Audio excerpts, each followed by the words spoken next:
bagaimana dia mau mencabut? Kalian goblok, dicabut laporan Sinandar tidak mencabut, ya tetap kalian kena. Sudahlah, slow bermain kawan. Kalau kalian tidak mau menerima kenyataan ini, jangan kalian jadi apologet.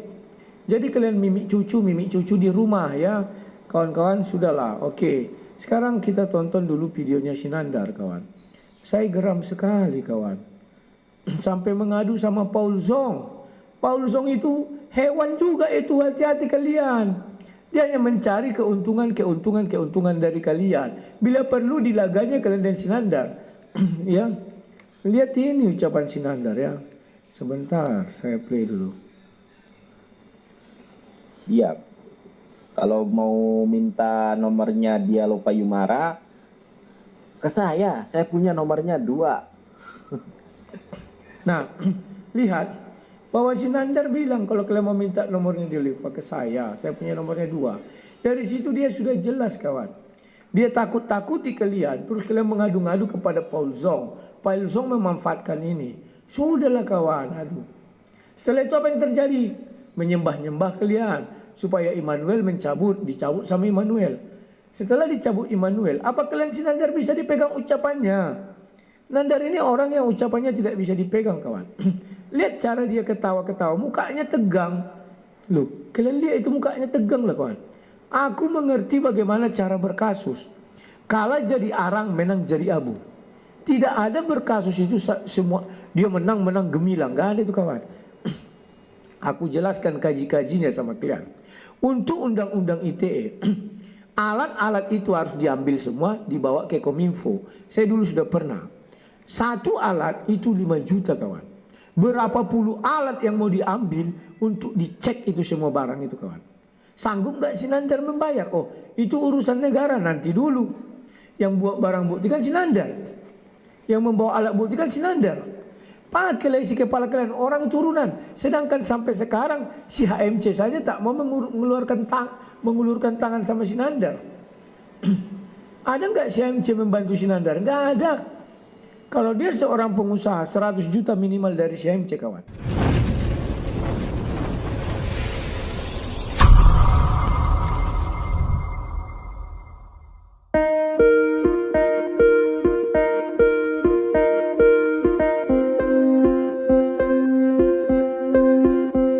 Assalamualaikum warahmatullahi wabarakatuh.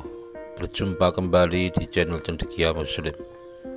Teman-teman sekalian, itu tadi ocehan dari Wak Labu ya, ketika dia bikin satu konten dengan judul LP jadi lawakan Nandar gitu ya. Jadi memang Wak Labu ini orang yang sok tahu ya. Kalau soal perdebatan itu dia memang senior, tetapi keilmuannya ya itu aja, dan terkenal dengan kemampuan atau kekuatan asumsinya. Kali ini orang ini memang sok tahu betul bahas soal hukum dan lain sebagainya ya. Beberapa kali dia membuat komentar menanggapi permasalahan hukum yang terjadi antara Diolipa dan Bang Nandar ya, dimana keduanya saling lapor. Kemudian dia mencoba untuk mengadu domba antara HMC dan Bang Nandar ya. Dia bikin framing bahwa HMC tidak melakukan dukungan atau tidak mensupport apa yang dilakukan Bang Nandar ya, dan katanya tidak pernah kasih dukungan dana dan sebagainya. Sorry aja nih Wak Labu, umat Islam itu nggak kayak kalian ya yang mudah diadu domba. Mbah Udin versus Siswa Tewu, Muriwali versus Wak Labu, dan masih banyak yang lain. Kalau umat Islam ya karena bukan domba yang ya nggak mungkin bisa diadu begitu. Kemudian yang ingin aku sampaikan di sini ya, ini memang sengaja perlu aku luruskan ya apa yang dikatakan Wak Labu ya. Dia tadi bilang bahwa dalam berperkara itu yang menang jadi arang, yang kalah jadi abu. Ya silahkan aja lah peribahasa itu digunakan.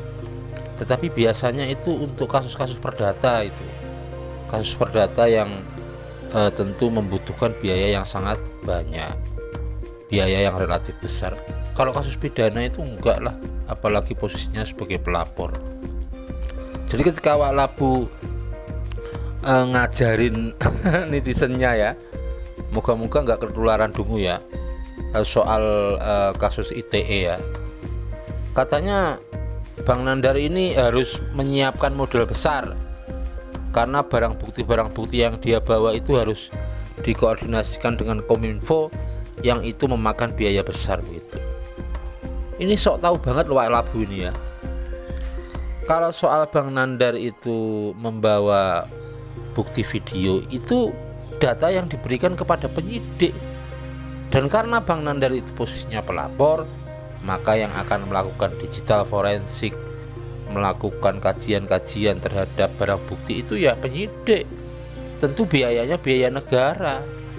Berbeda kalau posisi orang yang membawa barang bukti itu adalah terlapor, tersangka, atau terdakwa yang kepingin bebas dari pelaporan, misalkan ingin mendatangkan keterangan ahli ya, mendatangkan ahli ya, biaya ditanggung tersangka sendiri karena itu urusan dia untuk bebas dari hukum.